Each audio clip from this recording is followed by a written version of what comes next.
Bien, buenas noches con todos los presentes en esta reunión Zoom. Una vez más, la Escuela Quirúrgica y el Programa Académico de Residentes de Cirugía General del Hospital de Lima Este Vitarte los ha invitado a esta presentación extraordinaria en este mes sobre este Ateneo de Cirugía de Trauma que ya tenemos acostumbrado para nuestro público. El tema a que vamos a tratar esta noche constituye un tema muy importante a nivel de trauma. Poco tocado, pero que muy importante, sobre el trauma en la gestante. El ponente en esta oportunidad, vamos a tener el honor de presentar al doctor Giovanni Valdivia Salas. El doctor Giovanni Valdivia es cirujano general y laparoscopista del Hospital de Lima Este Vitarte. Es miembro también de la Sociedad de Cirujanos Generales de Perú y además ostenta ser miembro también de la Sociedad Panamericana de Trauma, de la Sociedad Brasileña de Atención Integrada de Politrauma, de la Sociedad Europea de Cirugía de Trauma y Emergencia. Doctor, va a ser una presentación excelente, ya lo vamos a conocer más profundamente y le damos la bienvenida. Muchas gracias, doctor Giovanni, por participar esta noche en este Ateneo. Como invitado, vamos a contar con la presencia del doctor Edgardo Hernández García. El doctor Edgar Hernández García es cirujano general y de trauma egresado de la Escuela Médico Militar y además egresado de la Universidad Autónoma de México. Él es jefe de la sección de cirugía de trauma del Hospital Central Militar, instructor de ATLS y también miembro de la Sociedad Mundial de Cirugía de Emergencia. El doctor Edgar Hernández es también un reconocido cirujano de trauma y que esta noche va a estar como invitado y nos va a hacer también los comentarios respectivos de ese tema. El que presenta, soy el doctor Johan Medrano Álvarez, cirujano general del Hospital de Lima Vitarte, tutor de residentes y además jefe del servicio de cirugía. Bien, entonces podemos dar el pase al doctor Giovanni. Giovanni, puedes empezar. ¿Me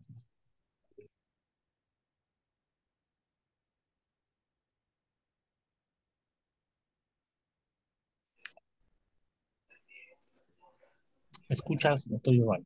Puede empezar.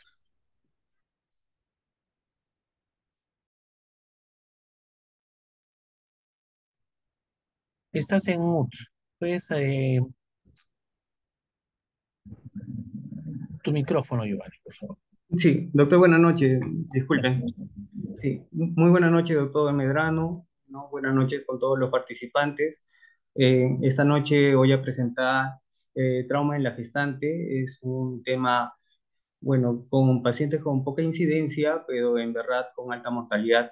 Es por eso que el día de hoy quería tomarme unos minutos, ¿no? Para poder traerle unos artículos que nos brindaron tanto la Sociedad Brasileña de Atención Integrada del Trauma, ¿no? Justo salió en septiembre del anterior año, y también en cuanto a la Sociedad de, de la Sociedad Europea de Trauma, de Cirugía de Trauma y Emergencia. Bueno, el contenido de esta exposición, pues, tiene cinco partes. La introducción y epidemiología.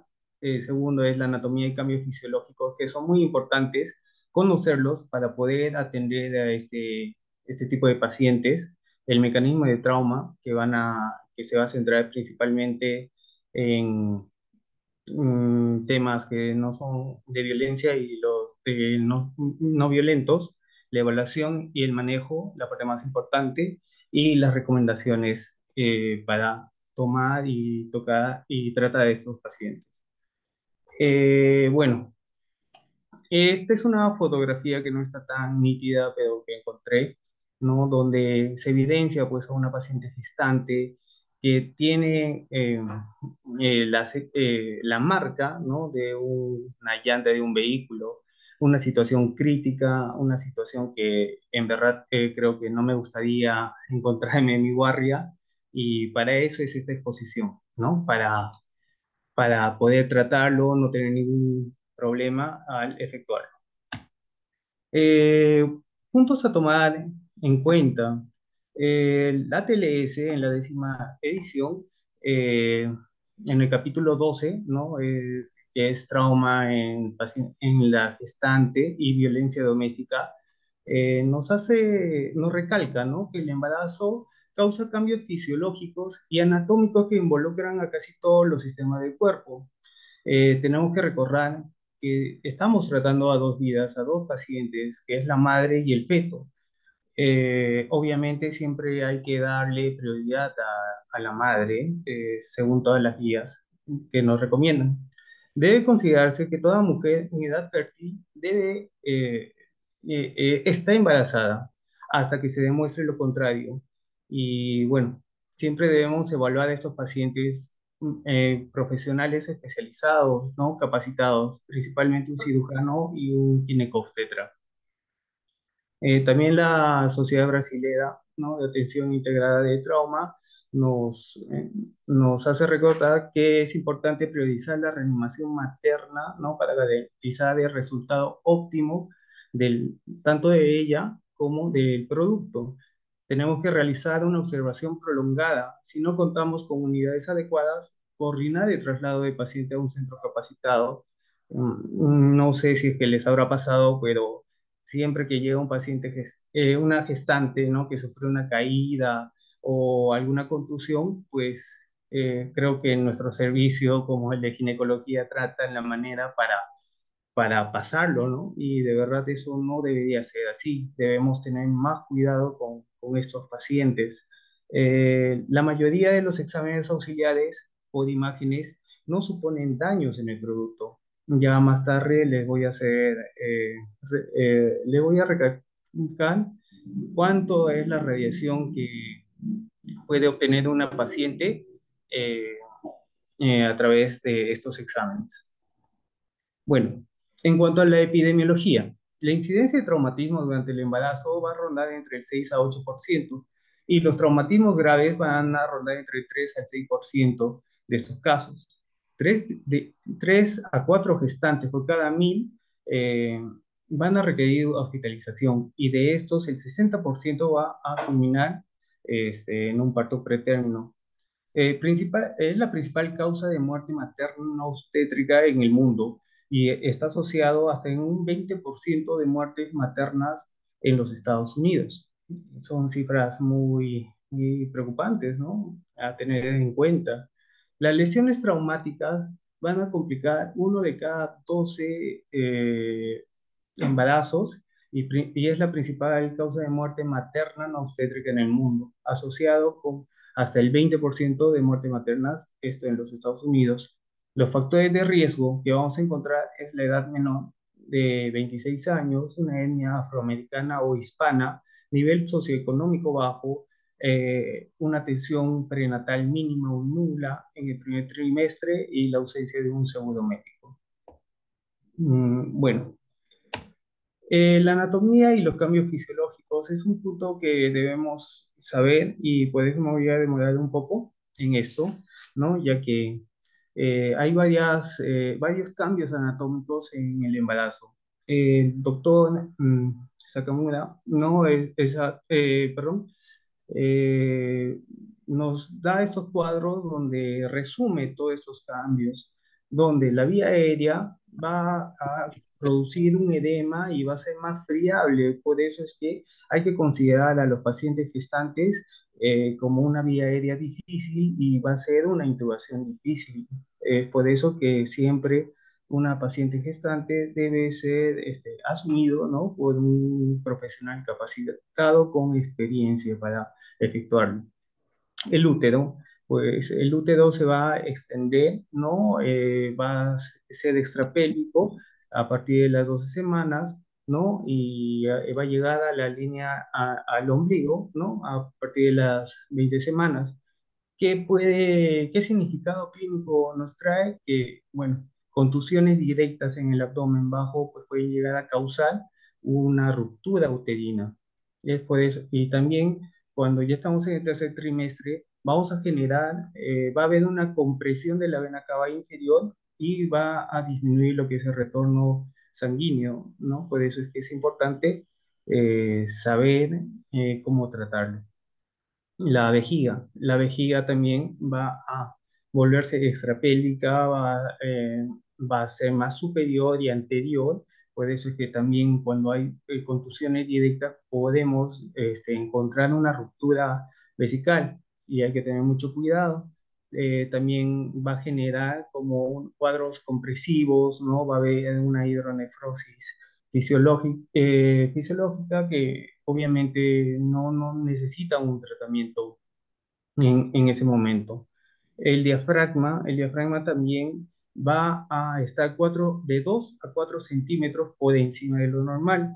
Por eso, cuando tenemos pacientes politraumatizados o con un trauma torácico cerrado, con neumotórax, perdón, cuando vamos a colocar el drenaje torácico, tenemos que hacerlo entre 2 a 3 espacios intercostales de la norma de pacientes normales, ¿no? Que no están gestando, disculpe.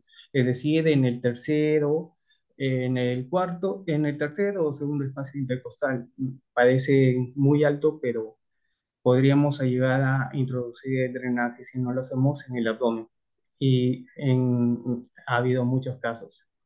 Eh, el intestino delgado, pues el intestino delgado va a ubicarse donde puede, por el efecto de masa que tiene el útero, pues este va a localizarse en la parte superior. Es por eso que cuando hay contusiones en la parte superior del abdomen, puede llegar a causar una perforación intestinal y hay que tener mucho cuidado cuando vamos a evaluarlo y tratar en casos de trauma abdominal cerrado.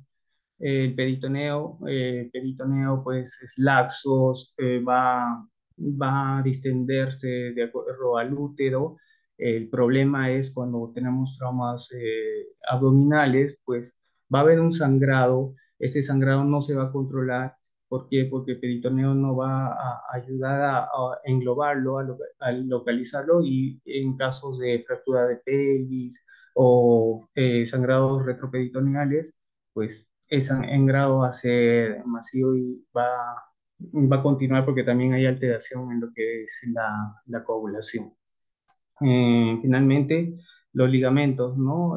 Sacroiliaco y la sínfisis del pubis va a perder la simetría, va a haber una diastasis fisiológica por el embarazo. Así que cuando tengamos radiografías de pelvis, obviamente con esa sínfisis abierta, ¿no? Entreabierta con diastasis, no es algo anómalo, no es algo que tenemos que tratar. Mm, ¿Qué otros cambios fisiológicos tenemos? ¿No? Bueno, como va a haber un edema en la vía aérea superior, tenemos que utilizar tubos endotraqueales, perdón, más pequeños, ¿no? De calibre 6 o 6,5. Aparte, el consumo de oxígeno va a ser mayor, la reserva vital también va a estar disminuida, ¿no? ¿Esto por qué? Porque el feto genera una gran demanda de oxígeno y obviamente la reserva de oxígeno en el cuerpo de la madre pues va a ser baja por este requisito. En cuanto al tracto gastrointestinal, pues el esfínter esofágico inferior pues va a perder, ¿no? El tono, va a haber mayor riesgo a aspiración, que con la elevación del diafragma, pues también no va a haber una buena capacidad de reserva respiratoria. En cuanto a la circulación, pues vamos a obtener que el plasma va a incrementar de volumen, va a haber también un aumento de lo que es el flujo sanguíneo a nivel del útero, de la vejiga, y también vamos a tener una congestión vascular a predominio de miembros inferiores, ¿no? Por la compresión del útero.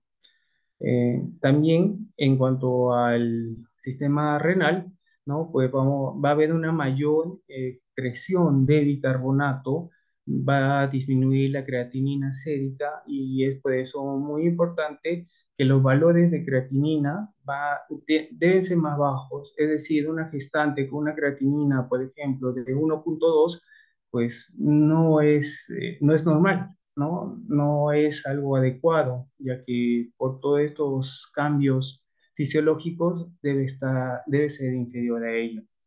El bicarbonato también va a estar disminuido, puede ser por la compensación de la acidosis respiratoria. Y bueno, en cuanto a la parte de la sangre, ¿no? Vamos a encontrar una elevación de fibrinógeno, elevación del dímero D, disminución de tiempo parcial de tromboplastina y de trombina, y también vamos a tener la disminución de las plaquetas por la hemodilución. Acá podemos evidenciar el nivel del útero, ¿no? El tamaño del útero. Vamos a encontrar el fondo uterino, donde se vuelve extrapélvico a las 12 semanas, a las 20 semanas llega a el ombligo, y cuando está a término, pues va a llegar hasta el diafragma, y es por eso que este se eleva. También, en cuanto a la Sociedad Brasilera de Trauma, pues simplemente es para agregar, ¿no?, a lo ya mencionado, ¿no?, donde vemos que la filtración glomerular va a estar aumentada, el volumen de plasma también va a estar aumentada, la coagulación de los factores 1, 7, 8, 10 y 12 van a estar aumentados, igual que el factor de von Willebrand. La gastrina está elevada, ¿no? Y también la motilidad gastrointestinal disminuida, al igual que el esfínter esofágico inferior. Que genera esto, aumento de la producción de gastrina, aumento del riesgo a broncoaspiración. Eh, es importante revisar también lo que son los cambios de los gases en sangre, ¿no? Donde encontramos el PO2 en pacientes embarazados va a estar muy elevado, va a ser más de 100, ¿no? En este caso, pues 105. El PCO2 va a estar disminuido de 27 a 32, casi menos de 10 milímetros de mercurio. El pH arterial va a estar elevado, va a estar en 7,4 a 7,45, y el bicarbonato va a estar disminuido, ¿no? Por el efecto de la compensación en 18 a 21%. Perdón, milimoles por litro. También podemos ver algunos valores, ¿no?, en cuanto a los componentes de la sangre, ¿no?, donde la hemoglobina, pues por la hemodilución, va a estar disminuida, va a ser de 9 a 11 gramos de decilitro. El hematocrito también está abajo, de 31 a 35. El conteo de glóbulos blancos va a estar elevado, ¿no?, de 14.000 a 16.000. Las plaquetas disminuidas, alrededor de los 200.000. El fibrinógeno, como ya comentamos, elevado, y algunos factores de la coagulación también van a estar elevados. Bueno, ATLS también recalca lo que es la hemodinámica. Vemos acá el gasto cardíaco, ¿no? Después de la semana 10, va a aumentar entre 1 a 1,5 litros por minuto, produciendo un aumento de volumen plasmático y disminución de la resistencia vascular del útero y la placenta. La frecuencia cardíaca también va a elevarse hasta llegar entre 10 a 15 latidos por minuto por encima de la línea base. La presión arterial va a sufrir una caída entre 5 a 15 milímetros de mercurio, tanto sistólica como diastólica. Y es por eso que los valores en caso de shock de shock en grado 1 o grado 2, ¿no? No van a ser fácil de determinar, de diagnosticar. La presión venosa central en reposo es variable, pero va a haber una hipertensión a partir del tercer trimestre por el efecto de masa que va a presentar. Tenemos también cambios electrocardiográficos, ¿no?, que van a presentarse, ¿no?, como son la desviación del eje hacia la izquierda, ¿no?, aproximadamente 15 grados, ondas T aplanadas o invertidas, en derivaciones 3, ABF y precordiales. No hay que pensar que es una alteración hidroelectrolítica, ¿no? Esto es algo fisiológico, y con eso abarcamos casi todos los cambios en cuanto a fisiológicos y anatómicos de los pacientes gestantes. Los mecanismos de trauma. Y como ya he comentado, los mecanismos de trauma van a ser los no intencionales o no violentos y los intencionales o violentos. En cuanto a los no intencionales, estos son la mayor parte de los traumatismos y se van a dividir en traumatismos cerrados, ¿no? Incluyendo lo que son los accidentes automovilísticos, que representan entre el 84 y 92% de las lesiones y las caídas. En cuanto a los intencionales, van a representar aproximadamente un 16% y las quemaduras son el 4% y los traumatismos penetrantes, ya sean por proyectil de arma de fuego o por arma blanca, pues entre el 2 al 7%. Aparte de estos dos tipos, ¿no?, de mecanismos de trauma, pues tenemos lo que es la agresión sexual y hacer un hincapié en lo que es la violencia doméstica, ya que lamentablemente esta causa no está muy bien identificada, está sobrevalorada porque la mayoría de los pacientes pues no la manifiestan, no la denuncian.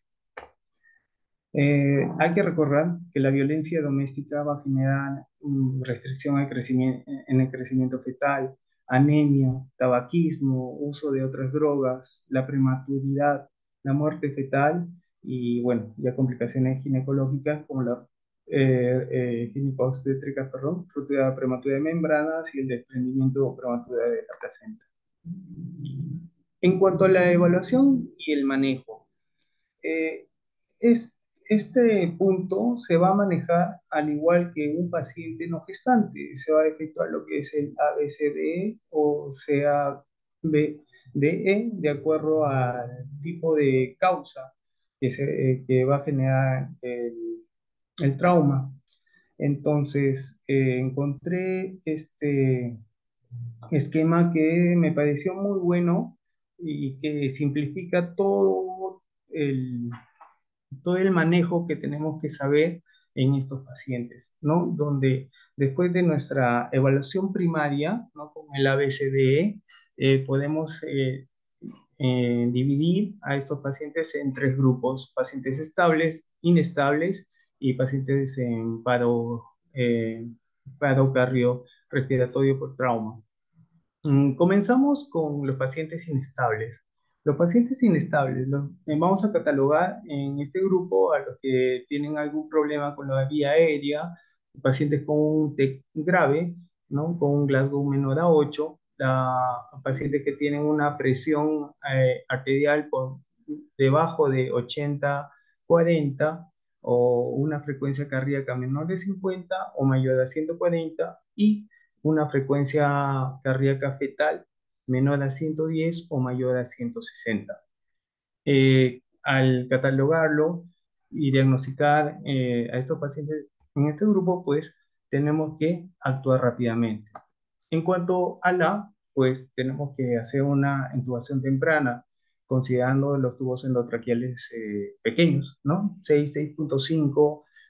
También, como ya comenté, tenemos que tener mucho cuidado con esa vía aérea que está edematosa, es bien friable y es recomendable que sea una persona muy capacitada la que realice este procedimiento.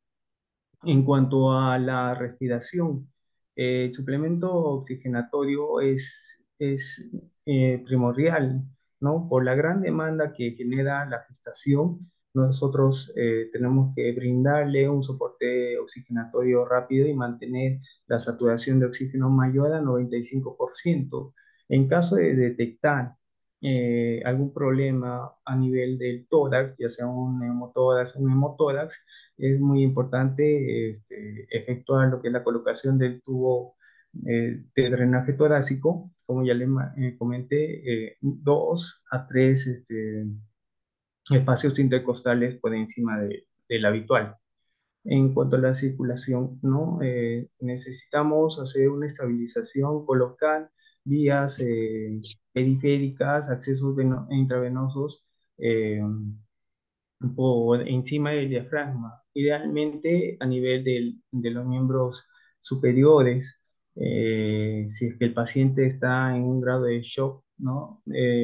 Hay que considerar lo que es un protocolo de transfusión masiva aparte, si el paciente ya se encuentra en el tercer trimestre o ya un útero mayor por encima del ombligo, hay que lateralizarlo, ¿no? Hay que mover el útero hacia la izquierda del abdomen de la paciente. Si encontramos un sangrado, ¿no? Periférico, obviamente el torniquete nos va a ayudar muchísimo y si es que encontramos o una compresión directa para así parar el sangrado rápidamente. Finalmente, el uso del ácido tranexánico, pues no tenemos estudios al respecto. Ellos sí recomiendan el uso del ácido tranexánico. Según la FDA, está es de categoría B, ¿no? Entonces podemos utilizarlo en estos casos si tenemos también sangrados masivos, un hemoperitoneo, ¿no? Severo, pues la utilización de Reboa es muy importante, aunque lamentablemente en nuestro país pues no contamos con este dispositivo. Después del C, pues en cuanto a lo neurológico y la exposición, no hacen un gran realce en estos puntos, más ellos prefieren pasar a lo que es el PAS. Eh, eh, a- eh, Efectuamos lo que es el ultrasonido en búsqueda de líquido, tanto en la cavidad abdominal y torácica. eh, si el paciente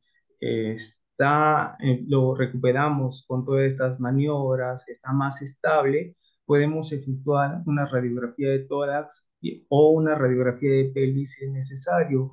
Y tenemos que pedir ayuda, ¿no? Porque el manejo de estos pacientes no solamente es para nosotros los cirujanos, ¿no? Es también un manejo multidisciplinario. Por eso es que siempre es necesario el apoyo de obstetras, de neonatólogos, para que ellos se encarguen también de la viabilidad del feto. Eh, si es que también se puede, el producto es grande, ¿no? Podemos efectuar también el monitoreo extracorpóreo fetal, ¿no? Y determinar signo de sufrimiento fetal, que obviamente nos va a llevar a terminar la gestación si es que es el ginecobstetra pues lo indica. En cuanto a pruebas de laboratorio, es importante pues tener un examen de laboratorio completos, hemodinámicos, también metabólico, perfil de coagulación, el fibrinógeno, el tipo y factor sanguíneo, que es muy importante, ¿no? Y descartar también una incompatibilidad en caso de pacientes RH negativos. Y finalmente, si hay indicación en la cual le vamos a revisar más tarde, terminar la gestación a través de una cirugía, ¿no? Una cesárea.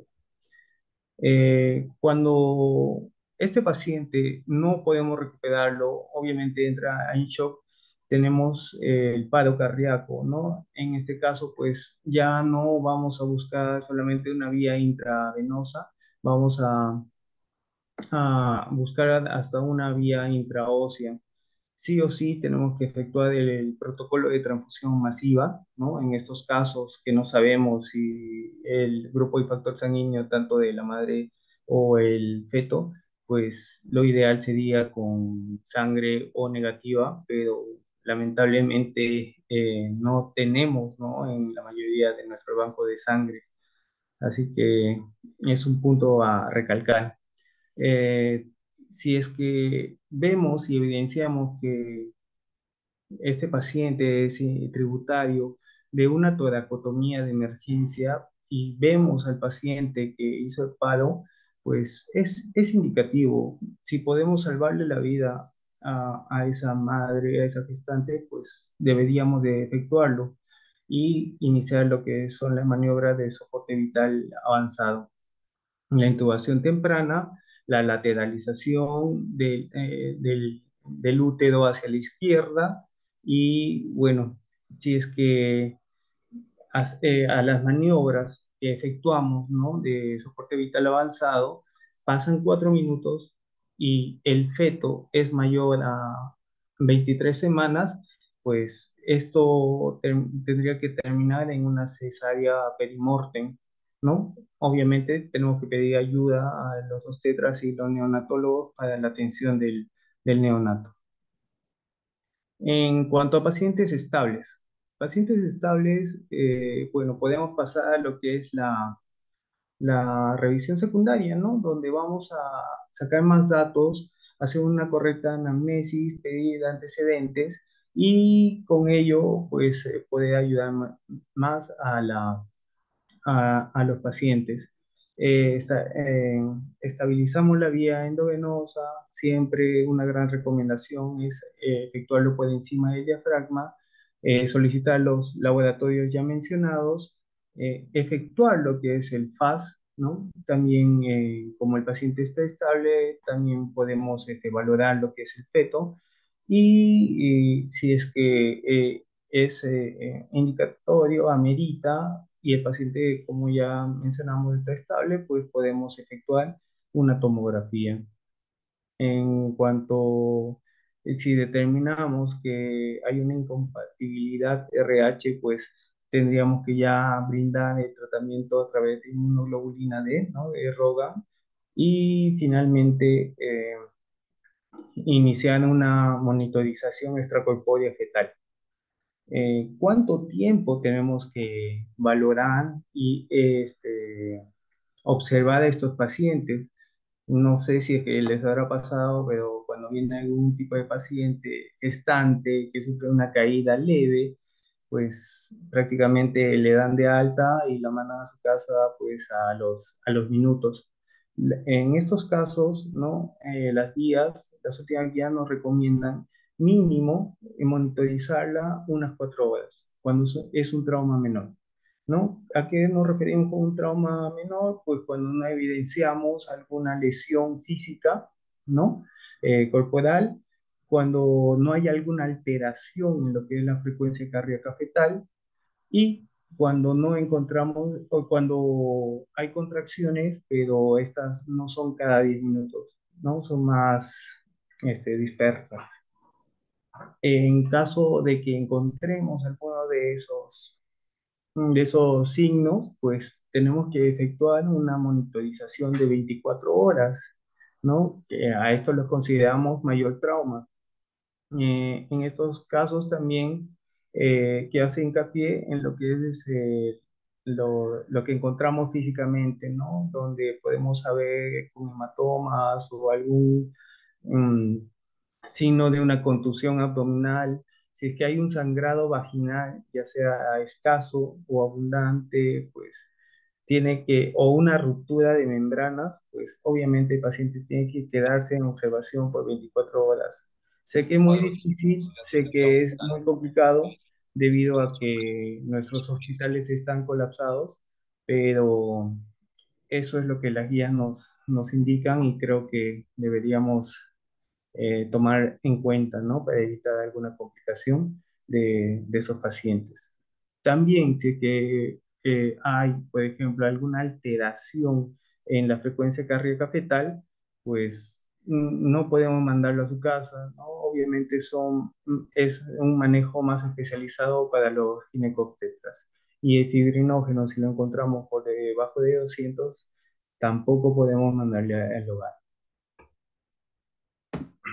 Bueno, acá quería mostrarles lo que es la maniobra, ¿no? De lateralización del útero, ¿no? Ya sea con una mano, en la figura A se evidencia al médico tratante, ¿no? Al lado derecho del paciente, o con 2 manos cuando el médico tratante se encuentra al lado izquierdo del paciente. Es simple de hacer y favorece en el retorno sanguíneo. También encontré, ¿no? La clasificación de la escala de lesión del útero grávido, ¿no? Esto es por la Sociedad Americana de Cirujano de Trauma, donde grado 1 pues, se evidencia un hematoma o contusión sin disrupción placentaria. El grado 2 es una laceración superficial menor a 1 centímetro de profundidad o disrupción parcial placentaria menor al 25%. El grado 3 es una laceración de 1 centímetro de profundidad en el segundo trimestre o disrupción placentaria de 25, pero menor al 50%. Es una laceración profunda y, bueno, es en mayor, perdón, hace hincapié en el tercer trimestre. Grado 4 es una laceración hasta la arteria uterina, una laceración profunda de 1 centímetro con 50% de irrupción placentaria. Ya estamos hablando de casos graves, ¿no? Que van a presentar hemoperitoneo, y el grado 5 es la ruptura uterina con disrupción placentaria completa. Bueno, quería mencionar y hacer un hincapié en lo que son las pruebas de imagen, ¿no? Acá, por ejemplo, podemos evidenciar lo que es la dosis de radiación fetal de imágenes de trauma comunes.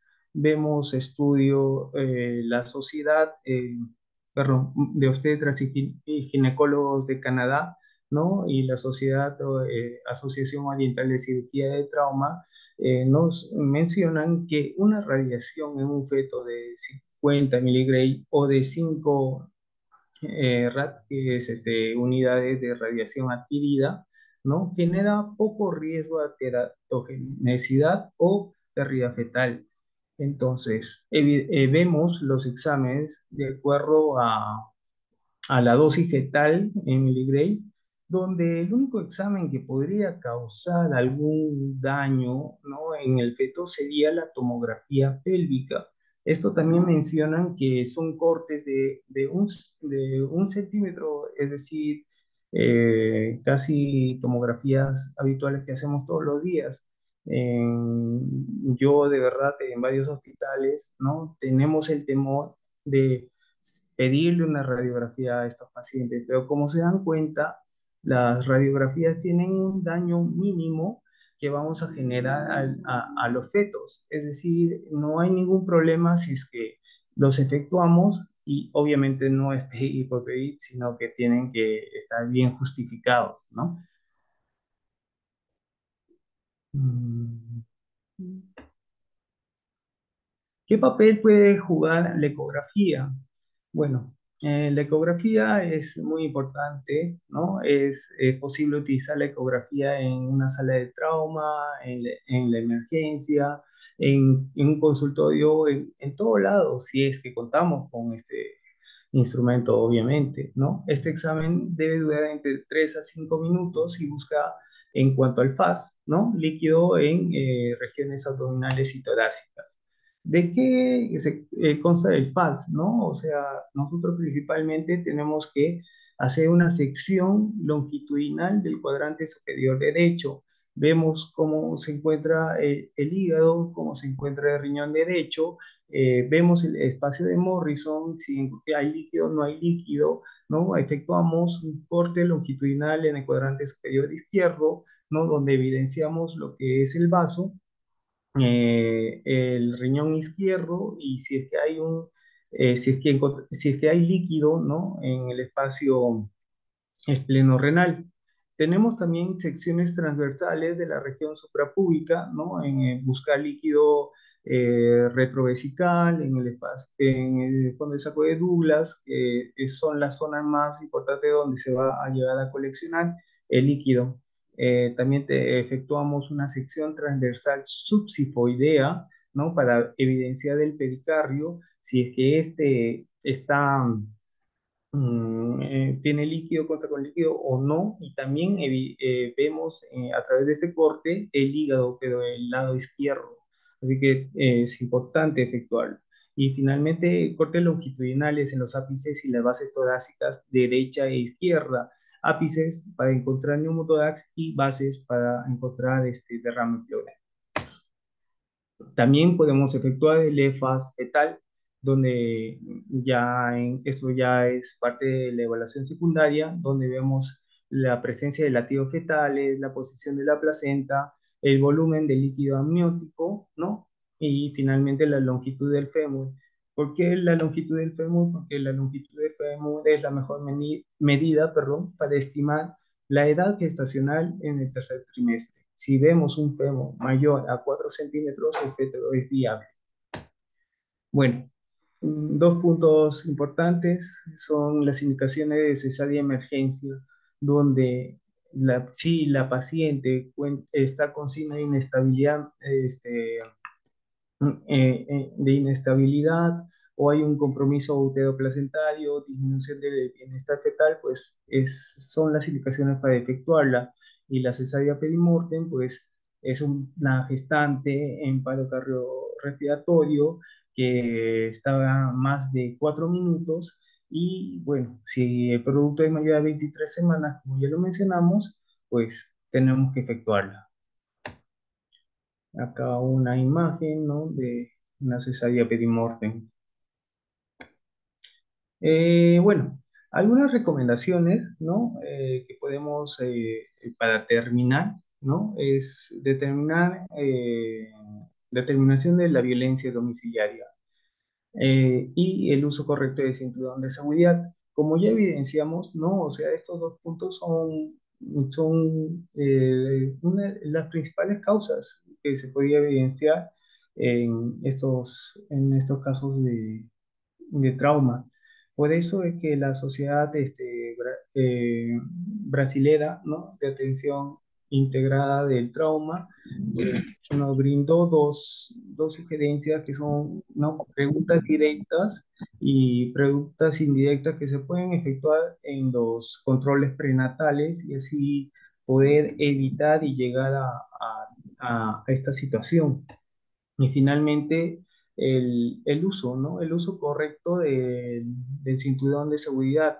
Eh, Han hecho estudios donde han determinado que nadie les informa cómo se debe usar un cinturón de seguridad. Y como ya vimos, dentro de las causas, esta es la principal, ¿no? De trauma en estos pacientes gestantes. Siempre la parte superior del cinturón debe estar por encima del útero grávido y la parte inferior obviamente debe estar a nivel de la pelvis y no en el útero como podemos ver en estos casos, ¿no? Que en vez de evitar alguna complicación, algún daño, pues va a incrementarlo. Entonces, como conclusión, ¿no? El trauma en pacientes gestantes tiene una incidencia muy baja. Sin embargo, la tasa de mortalidad es muy elevada. El manejo de trauma en gestantes es multidisciplinario, ¿no? Y no debe tomarse a la ligera.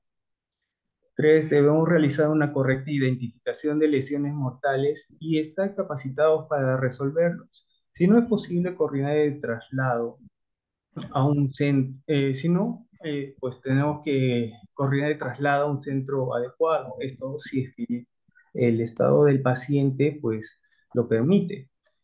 Cuatro, en estos casos tratamos a los pacientes. Sin embargo, debemos priorizar la reanimación materna, ya que estabilizando a la madre podemos también salvar el producto. Y cinco, es importante la capacitación constante del personal para manejar estos casos especiales. Muchas gracias. Gracias, Giovanni, por la exposición. Has abordado el tema muy extensamente para lo que representa el trauma en la gestante como un tema actual, pero que también eh, es poco tratado, pero que sin embargo es tan usual en algunos casos, en algunas emergencias tenerlo, ya que la frecuencia justamente va aumentando, ya que el trauma, si lo entendemos como un problema público, un problema de salud pública, e incluso en algunos casos se puede considerar como una pandemia, porque el trauma va siempre generando víctimas y hay lugares donde esto está en alza muchas veces. Como bien mencionaste, dos de las causas principales es los accidentes de tránsito que siempre van a ir y más aún en sitios donde estamos muy cerca a zonas de alto tránsito y que puede ser justamente muy usual este tipo de accidentes. Y el otro es la violencia doméstica, la violencia familiar, que vemos cifras muy altas en la actualidad, incluso a veces subestimadas y que eso también representa una causa muy importante que hace víctima justamente a las mujeres gestantes. Bien, puede dejar de compartir Giovanni para poder ya iniciar nuestra ronda de conversación.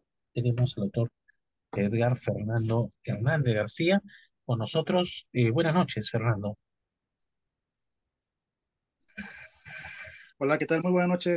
Eh, Antes que nada, muchas gracias por la invitación. Es para mí todo un honor y me siento honrado que me hayan invitado siendo un cirujano, colega de ustedes, de hermano de Latinoamérica, específicamente en México. Y desde aquí, desde mi país y la Ciudad de México, les mando un cordial saludo a todos. Muchas gracias de verdad. Y pues quisiera iniciar con mis comentarios para el doctor Giovanni, en donde pues excelente presentación y revisión acerca de lo que es el trauma en la mujer embarazada y yo afirmo el que me da esta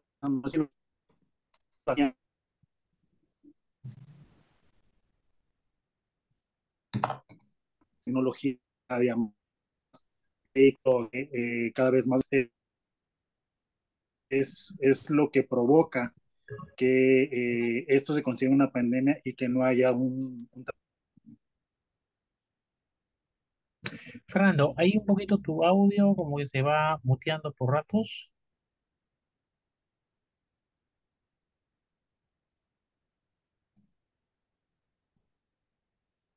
Sí, Fernando,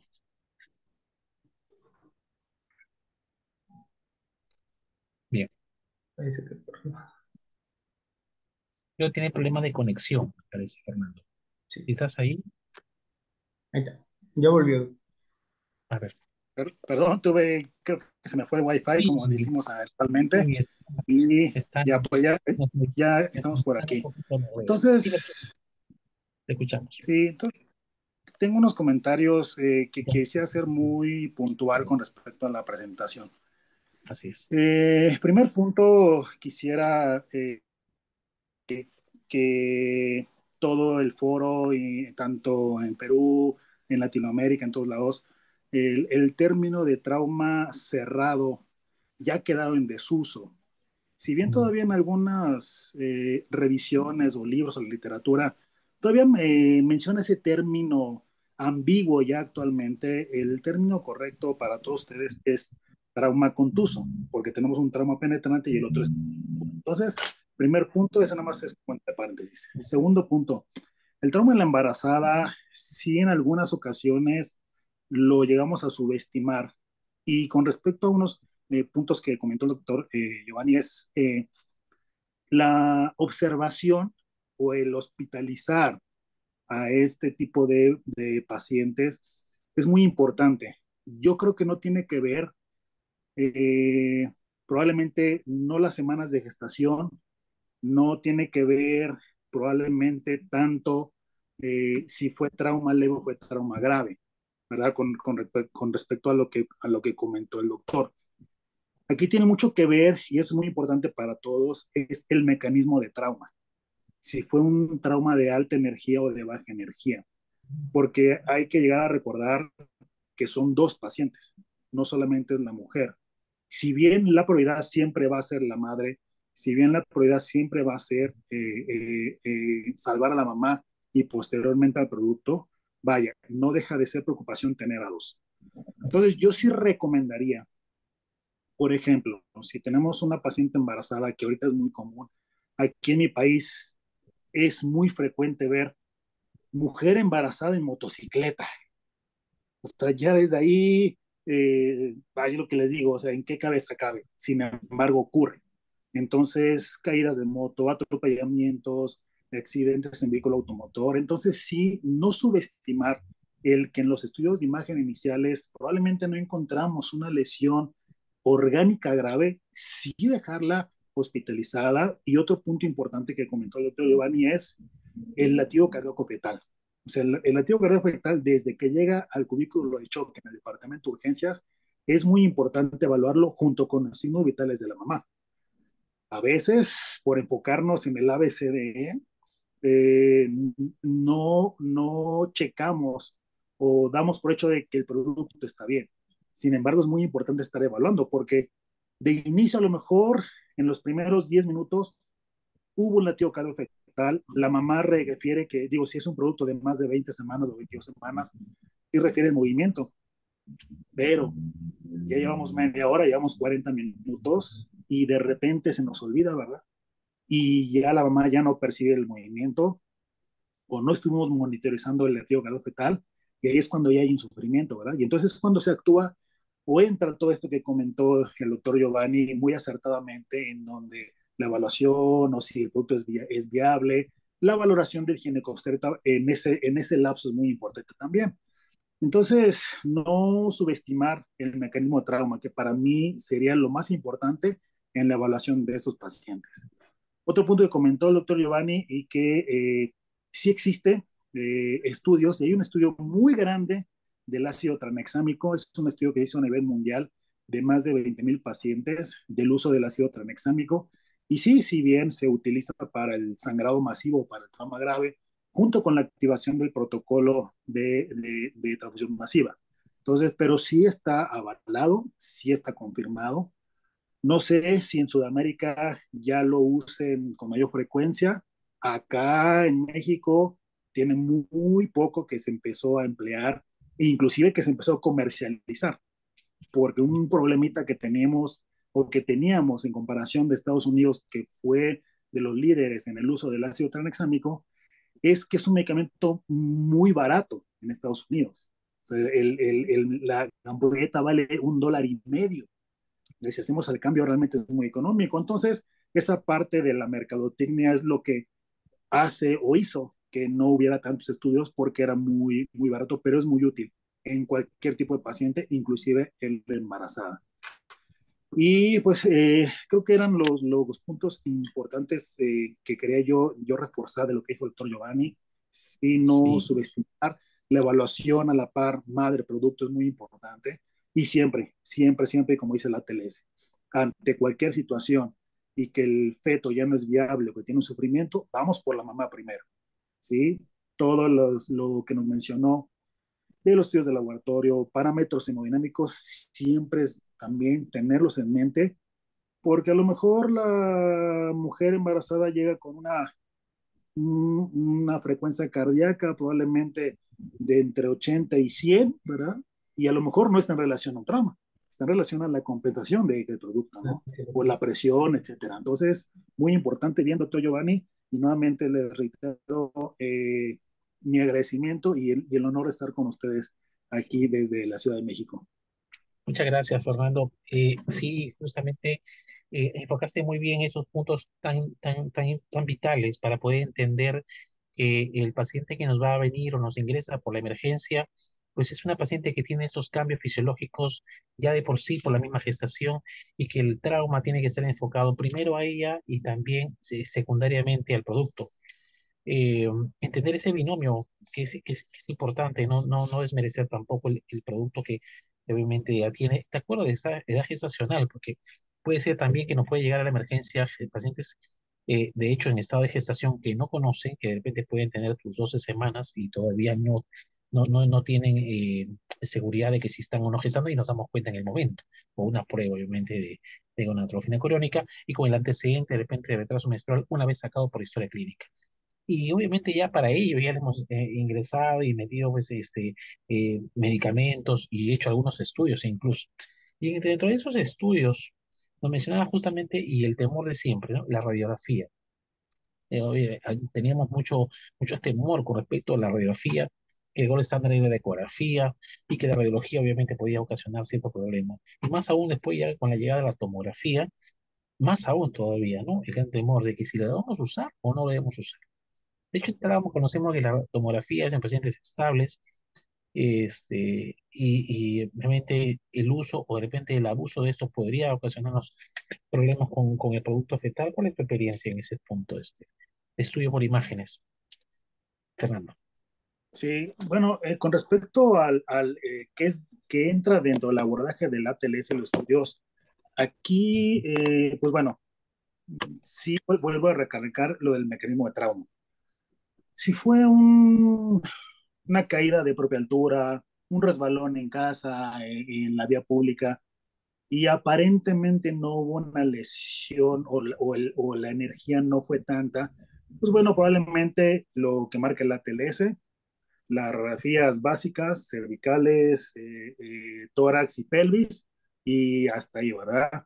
Eh, sí, teniendo en cuenta las semanas, pero bueno, sería el estudio de imagen que con menos peligro para el producto. Sin embargo, si tenemos una paciente que tuvo un mecanismo de trauma de alta energía, vamos a lo más frecuente a nivel mundial, accidente en vehículo automotor con el uso del cinturón de seguridad, porque aquí también hay que considerar que, como bien lo dijo el doctor Giovanni, el cinturón de seguridad en la embarazada debe tener una posición específica, ¿verdad? Para tratar de proteger ante alguna contusión directa.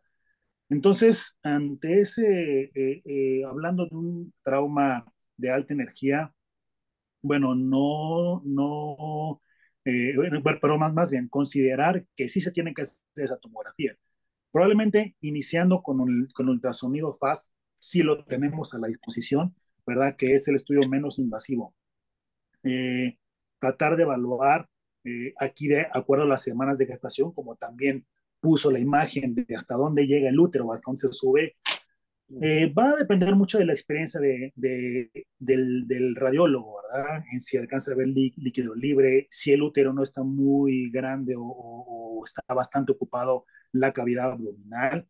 Y entonces, pues probablemente se retrase la evaluación de alguna lesión importante, ¿verdad?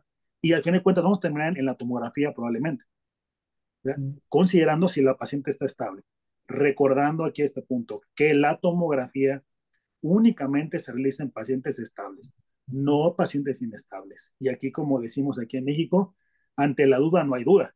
Ante la duda, pero ante la duda no hay duda. O sea, si la paciente está inestable, está con datos de choque y creemos que existe una lesión, pues va para el quirófano, ¿verdad? Ya no se hace ni la tomografía ni ningún otro estudio. Pero sí, yo no tendría alguna reserva en particular en que si la paciente amerita una tomografía, hacérsela, ¿verdad? Obviamente esto se le dice al paciente, se le dice al familiar, ¿verdad? Que es necesario y pues bueno, se tiene que hacer y corriendo el riesgo ya de acuerdo a las semanas de gestación, pero volviendo a lo mismo, sin demeritar la vida del producto, vamos primero por la mamá. Entonces sí se puede hacer esa tomografía en caso necesario. Claro, y en esos casos necesarios de la tomografía, porque debe ser también bien específico, como dijo también el doctor Valdivia, o sea, si vamos a indicarle a un estudio, esto tiene que ser consecuente a algo específicamente, ¿no? Generalmente la tomografía en trauma es cuando existe cierta duda con una ecografía o que te una radiología, bueno, es que nos queda la duda todavía de que si existen algunas lesiones asociadas sobre todo ello, porque cuando tenemos líquido libre y el paciente está con índice de shock, pues entonces ya para qué la tomografía. Pero si, como dices, el paciente está estable y nos queda la duda de que por ahí podría haber alguna lesión escondida, que la ecografía quizás no lo da, o nos da un dato de repente indirecto, podríamos de repente indicarle esa tomografía como un estudio que nos va a sacar de dudas generalmente, no, pero no como un albur, no como que le pido por si acaso. Eso creo que ahí sí, ¿no? Estaremos de acuerdo en que no sería una buena indicación. Sí, claro, así es. Claro. Ahora, con respecto también a la sobrecarga del paciente, de hecho, fisiológicamente entendemos que ella tiene ya un volumen, un sobrevolumen también. Y cuando según lo que estudiamos el ATLS, ante la pérdida sanguínea, ella tiene esa reserva de volumen sanguíneo y puede subestimar de repente la pérdida. O sea, hay una pérdida sanguínea que a ella no la inestabiliza. Es una pérdida que ella fisiológicamente tiene como reserva. Digamos que eso la puede proteger. En la caída de la presión, generalmente en el segundo trimestre, que puede ser de repente sobreentendida como ante el mecanismo de lesión como que producto de la misma, ¿no? Y podría de hecho confundir algo. Por eso la necesidad de conocer la fisiología de acuerdo a los trimestres de la paciente para poder sobreentender también si existen esos cambios que al momento de la monitorización nos pueden sorprender o de repente hacer tomar algunas medidas un poco erróneas, ¿no? La importancia de ello. A ver, Fernando. Sí, aquí yo creo que tenemos que basarnos en la última edición del ATLS, Ujú, que el LAC se reformó de la novena a la décima, hubo bastantes cambios y uno de ellos es específicamente la reanimación, no nomás en la embarazada, en todo paciente de trauma, en donde anteriormente, si recuerdan, a todo el paciente que llegaba a urgencias, cubículo de choque, tenemos que administrarle de lleno 2 vías y 1 litro en cada vía.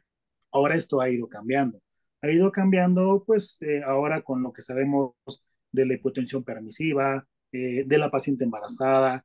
Entonces aquí la recomendación es el litro que está recomendado del Ringer lactato o Harman, ¿verdad? Que viene siendo el mismo suero, y con eso estar ya reevaluando a la paciente. Como dice la TLS, una vez que iniciamos la reanimación, que iniciamos el líquido, volver a reevaluar, ¿verdad? Signos vitales y checar todo. En este caso también el producto.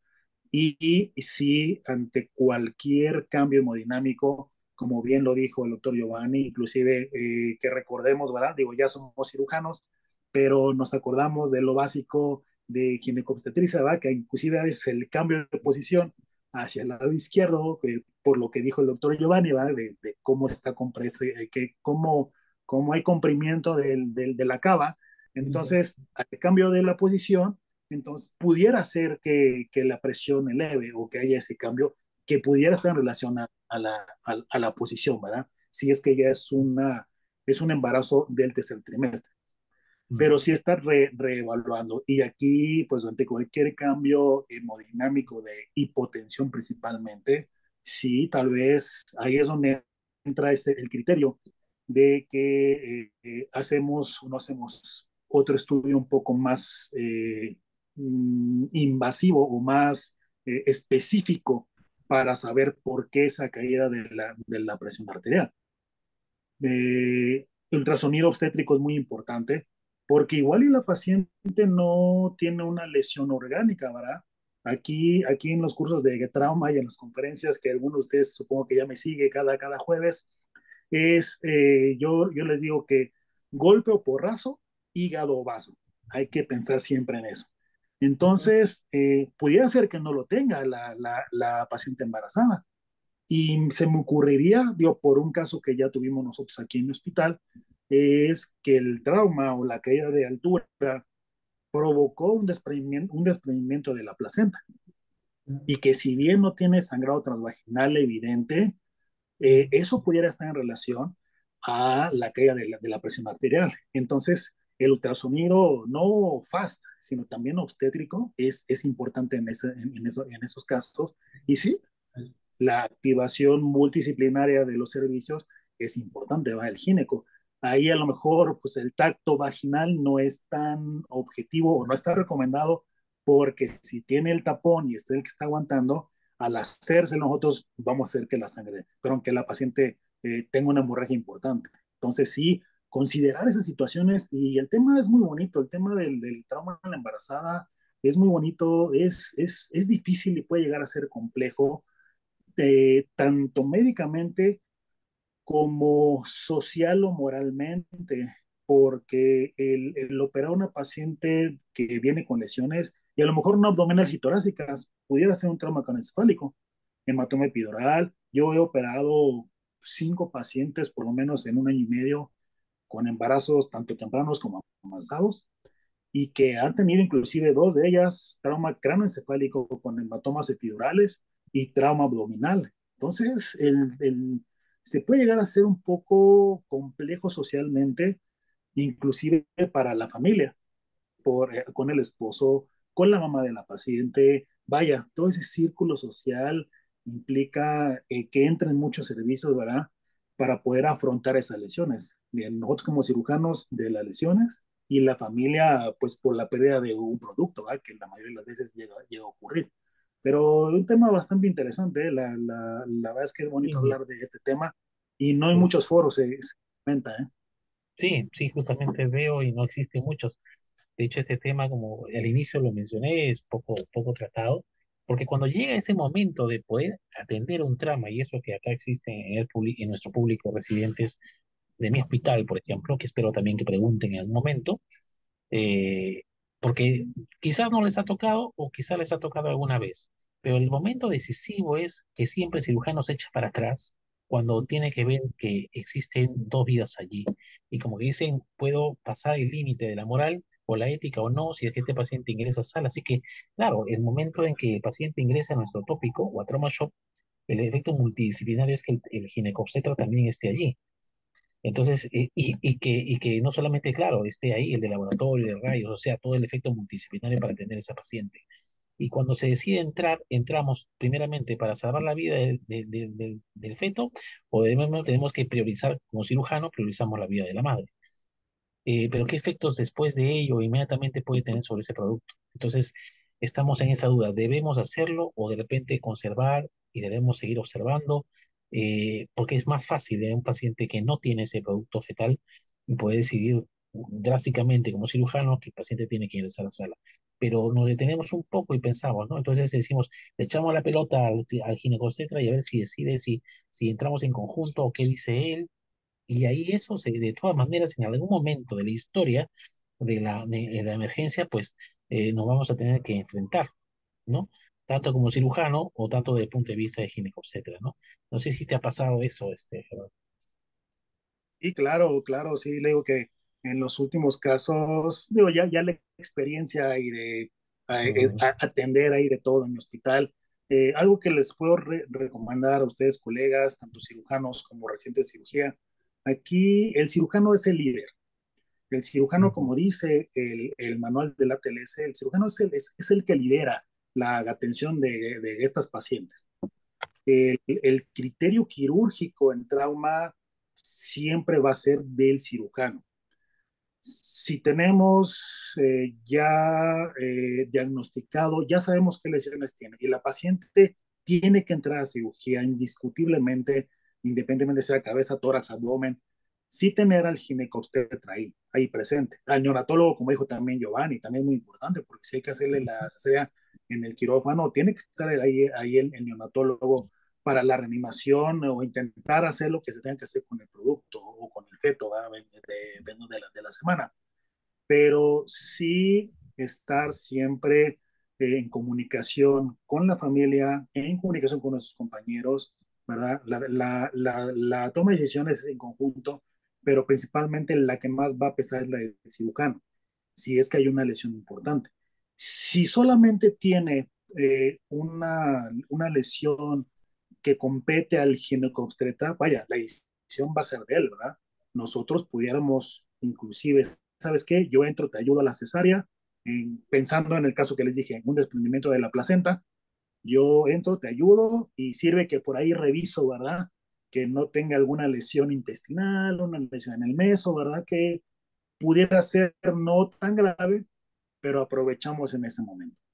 Pero si tiene otras lesiones que sí compete al cirujano o al neurocirujano, sí, primero documentar todo. Eso es lo primero que les voy a recomendar.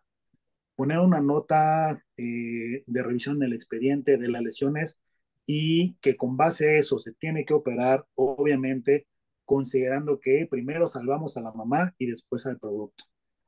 Las hojas de consentimiento son muy importantes y sí, después de lo que se tenga que hacer del acto quirúrgico, ahí es lo que les comento, el apoyo emocional, tanto para el paciente como para la familia, es importante. Si tienen algún servicio en su institución, en su hospital, como tanatología o algún psicólogo o alguno que se encargue precisamente a la atención y el apoyo a estos pacientes, es muy importante echar mano de ello, ¿por qué no? Y nos va a servir también a nosotros, ¿verdad? Para que refuerce que le salvamos la vida a la paciente, ¿no? Que nosotros íbamos por la vida y algo importante que nosotros tenemos como cirujanos es ir a salvar la vida. Y eso es lo primero que tenemos que tener en cuenta y que muchos o todos nosotros, por eso somos cirujanos, ¿no? Pero sí, claro. el cirujano es el que decide. Fernando, si en el caso hipotético, por ejemplo, ingresa una paciente chocada, de hecho tiene 70-50 de presión, el paciente ha sido víctima de un accidente de tránsito y ingresa en estado de shock con plazo 9 u 8 en emergencia y es una gestante de 20 semanas de gestación, o digamos ya 30 semanas de gestación. Entonces el paciente, si está inestable y está chocada y una ecofase en ese inmediato rápido, nos dice, bueno, hay líquido libre en cavidad abdominal, ¿no? Entonces el paciente tendrá sala. En ese momento el ginecólogo también ingresa con nosotros a sala, el neonatólogo también, y entonces decimos, incluso se encontraron latidos muy lentos, latidos fetales muy lentos. Entonces, ¿dónde empezamos ahí a hacer? ¿La laparotomía o la cesárea primero? Porque ahí tenemos que Pues dos vidas que están apagándose ya. ¿Por dónde claro, empezaríamos ahí? bueno, ahí pregunta bastante interesante Sí. y qué bueno que lo mencionó porque también acá hubo ahí un caso que presentamos y bien importante la incisión. La Ujú. incisión en trauma es, acuérdense, hipoides pubis, es línea media, es línea media y aquí primero vuelvo a lo mismo, hay que salvar a la mamá. Primero vamos por la mamá. Entonces nosotros cirujanos entramos o abrimos en la parotomía. Si de inicio no vemos hemoperitoneo importante, no vemos un sangrado activo, no vemos algo que esté en relación al estado de choque de la paciente, pudiéramos ahí hacer una pausa o hacer una revisión por cuadrantes nada más si no hay algún hematoma, un sangrado importante, y entonces ahí darle paso al ginecólogo que ahí abre el útero, haga su cesárea, saca el producto, se cierra y entonces ahora sí ya sin el producto o sin lo que aparentemente pudiera ser la causa de ese estado de choque, bueno, ya terminaste gineco, llévate el producto, entonces ya seguimos, ahora sí revisando, evisceramos a la paciente porque ya no hay esa, Ajá, esa, eh, ocupación. eh, esa ocupación de glúteo, ¿verdad? Entonces podemos eviscerar, revisar el intestino y ya con más calma, entonces ahora sí. Pero ese sería probablemente el paso que yo recomendaría, o los pasos. Claro.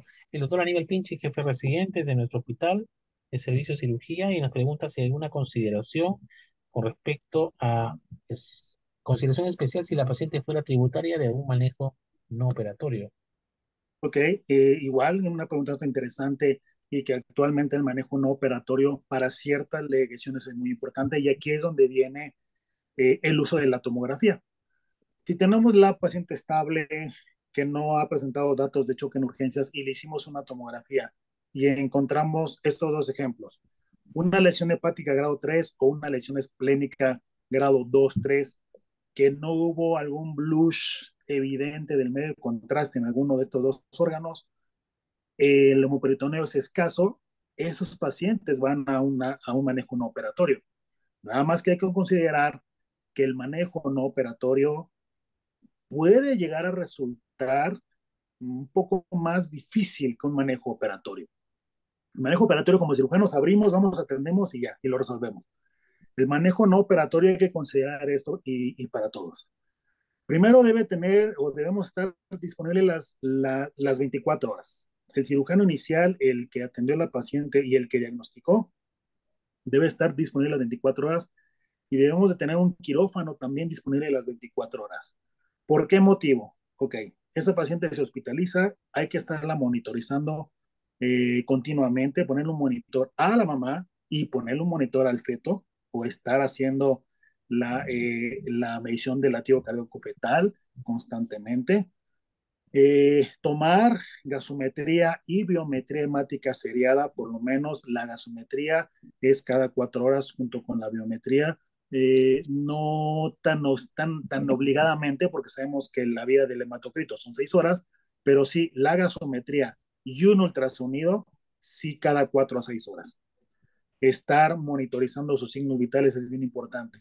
Y ante cualquier cambio en los signos vitales y sobre todo caída de la hemoglobina en la gasometría, la paciente cambia de manejo no operatorio a un manejo operatorio.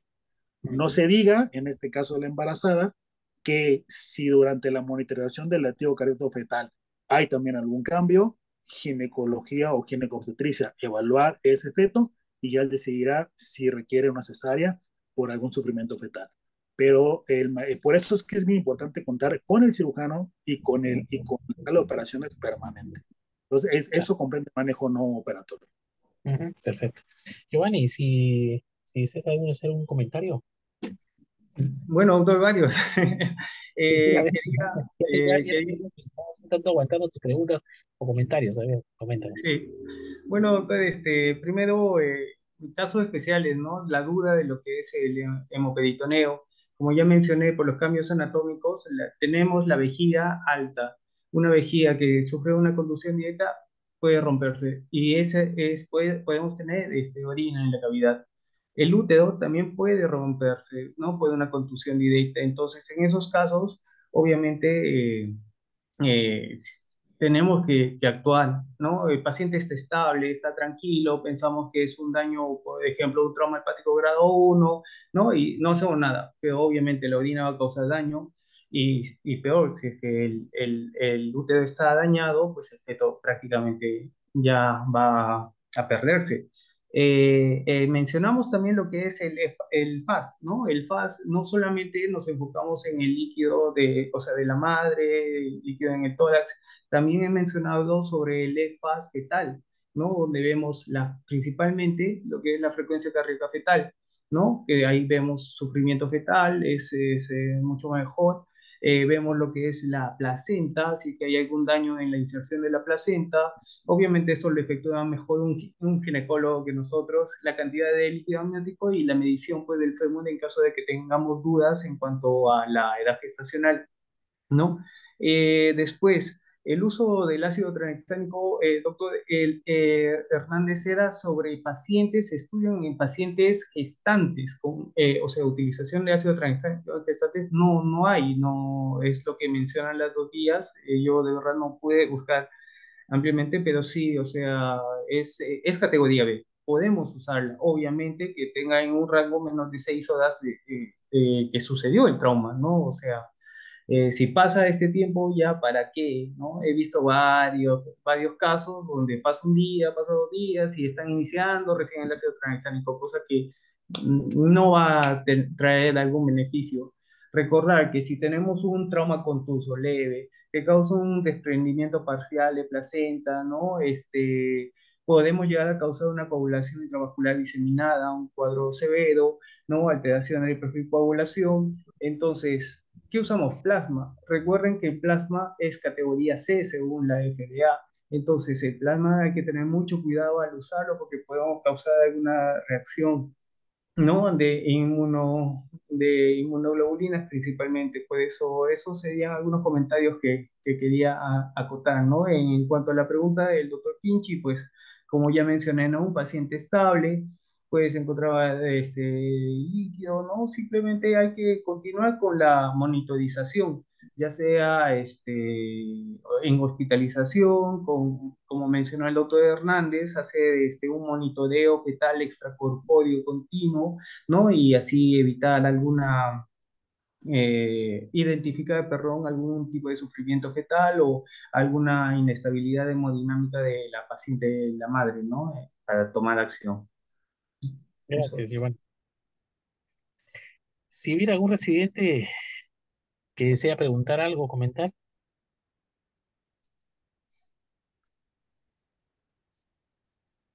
bien. Doctor, Bueno, una consulta. Haciendo revisión del caso del... Estaba viendo que en el tema de obstetricia hay manejo de lo que es cirugía y control de daños, pero respecto a síndrome de HELP y ruptura hepática, ¿no? Pero ¿hay algún concepto, algún manejo de cirugía y control de daños en el trauma. gestante o sin interrupción de la Ya. gestación? Sí, claro. Fernando.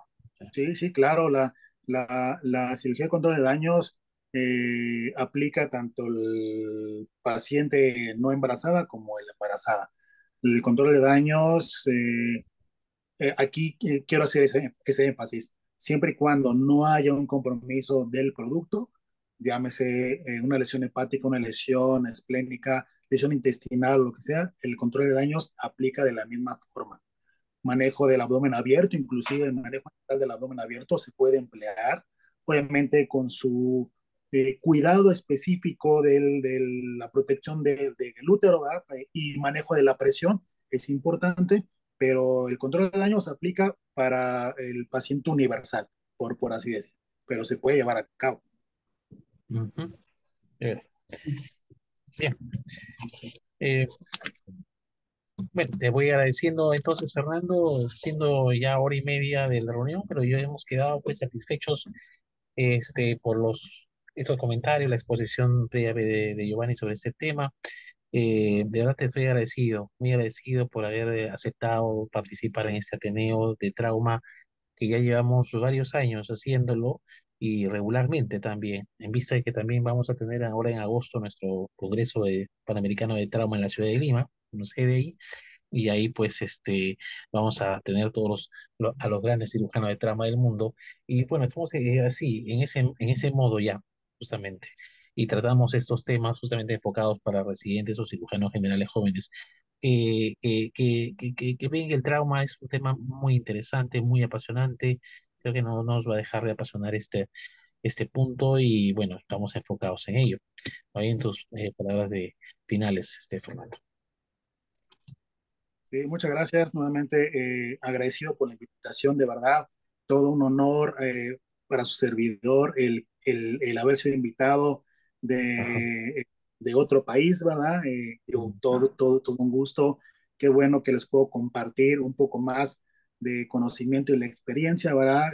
Como bien lo comenta usted, pues el trauma, si bien aunque no nos guste, como lo dijo usted también, llega un de trauma, 7:30 de la mañana, a punto de salir de guardia y pues todos como que nos empezamos a hacer para atrás, ¿verdad? Para atrás y como que no lo vi, pero Ujú. a todos nos va a llegar alguna vez y no podemos fingir o no podemos decir no lo sé atender. Como Así es. cirujanos y actualmente debemos atenderlo y esto es muy importante, estas sesiones, estas conferencias, ¿verdad? O repasos, presentación de casos clínicos, nos Ajá. ayudan bastante para que cuando nos enfrentemos a estos pacientes sepamos qué hacer. Y lo que yo les aconsejo, pues siempre pedir ayuda, ¿verdad? Ninguno somos infalibles, no sabemos todo y si contamos con alguien en nuestro hospital que nos puede ayudar a atender este tipo de paciente, pues qué mejor, el manejo multidisciplinario. Agradecido, lo reitero con la invitación, quedo a sus órdenes, el doctor Giovanni, usted ya tienen mi número y quisiera aprovechar pues también para invitarlos a los demás a que se unan a mi sesión que es cada 15 días los jueves, sesión CENCAT por el curso que damos aquí en México. Cordialmente invitados al Congreso de Cirugía General que va a ser en la ciudad o en la playa de Acapulco Guerrero este año, en octubre. Cordialmente invitados, bastantes, también es internacional, muchos médicos, bastantes cursos. Yo doy 2 cursos de trauma en el Congreso. Entonces, el que guste, le damos información y nos gustaría tener a algunos de ustedes por acá en el mes de octubre. Muchas gracias y quedo a sus Gracias, órdenes. Fernando. Perfecto, gracias, muy amable. Giovanni. Sí. Bueno, doctor, también agradecido por la oportunidad. También quiero agradecer al doctor Hernández por ayudarnos, agregar mucho conocimiento a esta charla. Y como él decía, ¿no? El trauma, pues el trauma es la principal causa de muerte en pacientes menores de 40 años. Nosotros tenemos que saber atenderlo.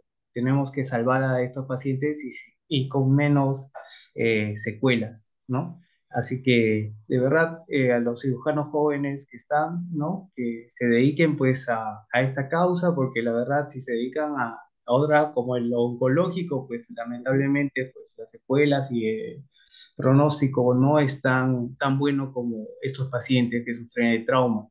Así que quiero agradecerles mucho y recuerden que toda mujer en edad fértil está gestando hasta no probar lo contrario. Oh, Ujú. gracias. Buen consejo. Bueno, buenas noches entonces con todos y nos vemos en otra oportunidad. Gracias, Giovanni, gracias, Fernando. Hasta luego. Buenas noches. Hasta Buenas luego. noches. Pues, gracias. Hasta luego.